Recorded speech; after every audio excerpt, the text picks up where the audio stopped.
तो ये निगम के चुनाव हो रहे हैं और आज देख सकते हैं पत्रकारों की एंट्री जो है यहाँ पर बिल्कुल बैन कर दी गई है। पत्रकारों में रोष जो है बना हुआ है। पत्रकारों की एंट्री और पत्रकारों के कार्ड जो है नहीं बनाए गए और निगम में पहले पत्रकारों की एंट्री बैन थी, लेकिन उससे पहले आज चुनाव से पहले जो है रिजल्ट से पहले पत्रकारों की एंट्री जो है बैन कर रखी है। और ये देख सकते हैं पत्रकारों में रोष बना हुआ है इस चीज को लेकर, क्योंकि एंट्री बैन कर रखी है और कहीं ना कहीं सरकार की जो उपलब्धियां मीडिया दिखा रहा था, आज उस उपलब्धि को दिखाने का मौका था, क्योंकि बीजेपी दम भर रही थी।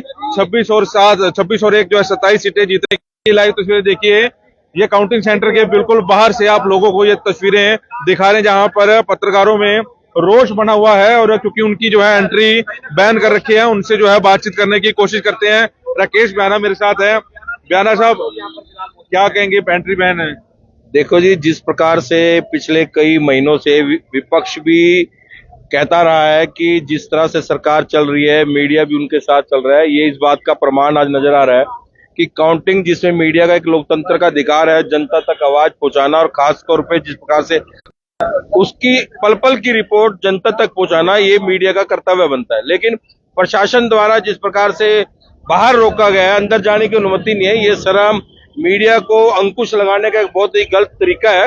और हमारी उपायुक्त से बातचीत हुई तो उन्होंने कहा कि डीपीआरओ साहब को पास बनाने चाहिए थे, लेकिन अब डीपीआरओ को पास बनाने चाहिए तो ये सूचना डीपीआरओ या प्रशासनिक अधिकारी की बनती है।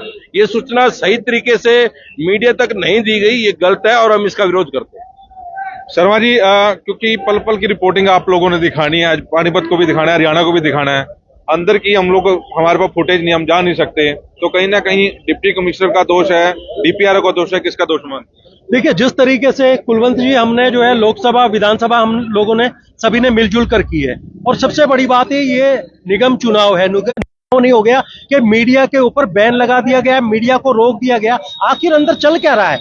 हर चीज की एक लिमिट होती है। प्रशासन है, प्रशासन को पता है, एक्रीडेशन के पत्रकार हैं, सारा सब कुछ है। क्या इस तरीके का अब भी संभव नहीं था? क्या चलो जो हुआ वो हुआ, क्या अब भी संभव नहीं था कि फोन करके बोला जा सके कि इन पत्रकारों को अंदर भेजिए, अंदर कवर कीजिए? और हम लोगों ने खुद देखा है कि लाइनों के अंदर जो एजेंट लोग हैं उनका नहीं है, उनको अपने बड़े चाव के साथ अंदर घुसाया जा रहा है। और 400-500 कुर्सियां जो लगाई गई हैं वो किस लिए लगाई गई हैं, और अंदर जो है वो किस तरीके का क्या सिस्टम है, क्या चल रहा है, ये तो आने वाला समय बताएगा। लेकिन पत्रकारों से आखिर प्रशासन क्या चाहता है? हम लोगों ने भी बात की तो लोगों का यही कहना था कि हुड़दंगबाजी करते हैं प्रशासन। क्या हम लोग हुड़दंगबाजी करते हैं?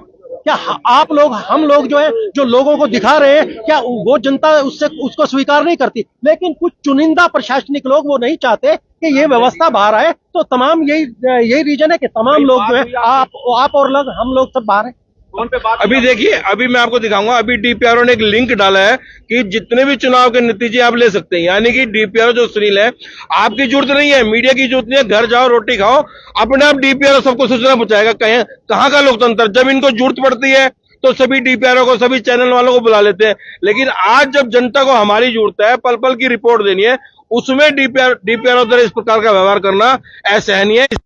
अगर जो आगे डिप्टी कमिश्नर प्रेस कॉन्फ्रेंस बुलाते हैं प्रशासन, उसका फिर बहिष्कार बहिष्कार करेंगे, हम बिल्कुल बहिष्कार करेंगे। और सबसे बड़ी बात यह है कुलवंत जी, कल खुद जो यहाँ पे जो थे रिटर्निंग ऑफिसर थे, एसडीएम ब्रह्म प्रकाश जी, उन्होंने हमें बुलाया, हमने बाइट दी, हम काम कर रहे हैं, लोगों तक पहुंचा रहे हैं। तो हमसे क्या कुछ इस तरीके की वो हो सकती है? क्या कुछ हम हल्ला गुल्ला कर सकते हैं? क्या हम किसी को परेशान कर सकते हैं? तो ये इन पे प्रश्न खड़ा हो सकता है, आखिर हमें रोक क्यों रहे हैं? तो इसका मतलब ये बिल्कुल निंदनीय है। आखिर नगर निगम ही क्यों? नगर निगम में पहले पत्रकारों की एंट्री बैन, अब नगर निगम के चुनावों में पत्रकारों की एंट्री बैन, नगर निगम में ही सबसे ज्यादा घोटालों की बात। आखिर नगर निगम से ही जुड़ा हुआ सब कुछ क्यों? प्रशासन जो बार बार भ्रष्टाचार पर लगाम लगाने की कोशिश करता है या बात करता है, उसका एक उदाहरण ये है कि वो सिर्फ हवाई है, वो सिर्फ बातें हैं। मीडिया का बैन लगाने का मतलब किसी को समझ नहीं आ रहा, ये समझ से परे है कि मीडिया को बैन क्यों लगाया गया। बिल्कुल आप कहेंगे, कुछ बताएंगे? देखिए, लोकसभा और विधानसभा में मीडिया का बैन नहीं किया गया था, आखिरकार निगम में ही मीडिया का बैन क्यों किया गया है? मुझे लगता है कि कोई सरकार की कुछ अलग ही खिचड़ी पकड़े जा रही है जो मीडिया को बैन किया गया है। ये बात बिल्कुल, देखिए, लोकतंत्र का चौथा स्तंभ होता है मीडिया, और जब किसी की बात कहीं नहीं सुनी जाती, किसी के साथ अन्याय होता है तो मीडिया उसी को दिखाता है और लोग मीडिया के पास आते हैं। आज प्रशासन द्वारा, पता नहीं प्रशासन अंदर मीडिया की एंट्री बैन कर दी गई, जबकि हर बार जब इनको जरूरत होती है मीडिया को बुलाते हैं। अब इलेक्शन चल रहा था तो खुद जानकारी देने के लिए मीडिया को बुलाते थे, उसका इस्तेमाल करते थे। लेकिन आज जब जनता को इसकी जानकारी चाहिए कि रिजल्ट क्या होने वाला, तो मीडिया को बैन कर दिया गया। इसको लेकर मीडिया की एंट्री बैन होने की वजह से सभी पानीपत के पत्रकारों में रोष है। आज ये रोष बना हुआ है पत्रकारों में, और एक सबसे बड़ी गलती डीपीआर और डिपार्टमेंट की है, और आदेश जो है देने चाहिए थे। मेरा साहब क्या कहेंगे? मेरा तो ये कहना है कि जो लोग पब्लिक बाहर खड़ी है वो एक निष्पक्ष रिजल्ट की उम्मीद करती है कि हमें वो पता चले कि किस तरह से अंदर काउंटिंग हुई, किस तरह से क्या हुआ। लेकिन इन्होंने बाहर रोक के ये सवाल खड़े कर दिए हैं कि कहीं ना कहीं किसी तरह का झोल है। और वोटिंग के दौरान भी काफी जगह मशीनें बंद हुई, उसको भी जब हम लोगों ने मीडिया ने दिखाया कि मशीनें बंद है तो चालू की गई। तो पब्लिक अब भी ये चाहती है कि भाई जो कैंडिडेट है किसी भी पार्टी का है, काउंटिंग के दौरान भी जानना चाहता है कि सब कुछ ठीक ठाक रहा कि नहीं रहा। लेकिन वो पता कैसे चलेगा, कैसे लोगों को पता चलेगा कि सब कुछ निष्पक्ष हुआ है? हाँ जी रेड्डू साहब, आप 2 मिनट बताएं।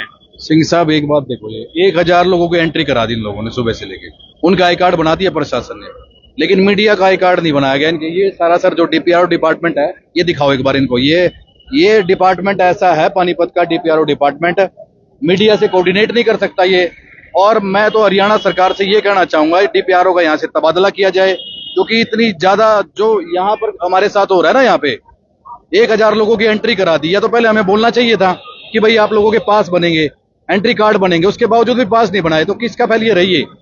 अगर इनको इनके अचीवमेंट है तो बुलाएंगे, पत्रकार आ जाओ आ जाओ आ जाओ, पुलिस बुलाती है, ये डीपीआरओ बुलाते हैं। लेकिन अब देख लो, हम आतंकवादी है सिंह साहब, आप ही देखो सुबह से 1000 लोग अंदर जा चुके हैं। तो ये फेलियर है, डीपीआरओ की फेलियर है सीधे तौर पर सिर्फ ये। मैं तो हैरान हूं सर इस बात से कि कल शहरी विधायक की प्रेस कॉन्फ्रेंस थी प्रमोद विज की, उन्होंने कहा कि सोशल मीडिया मेरे लिए एक बहुत बड़ी अपॉर्चुनिटी है, मैं कोई बात कहना चाहता हूं तो सारे शहर को पता लग जाती है। और आज उसी सोशल मीडिया को बैन, शहरी विधायक चुप।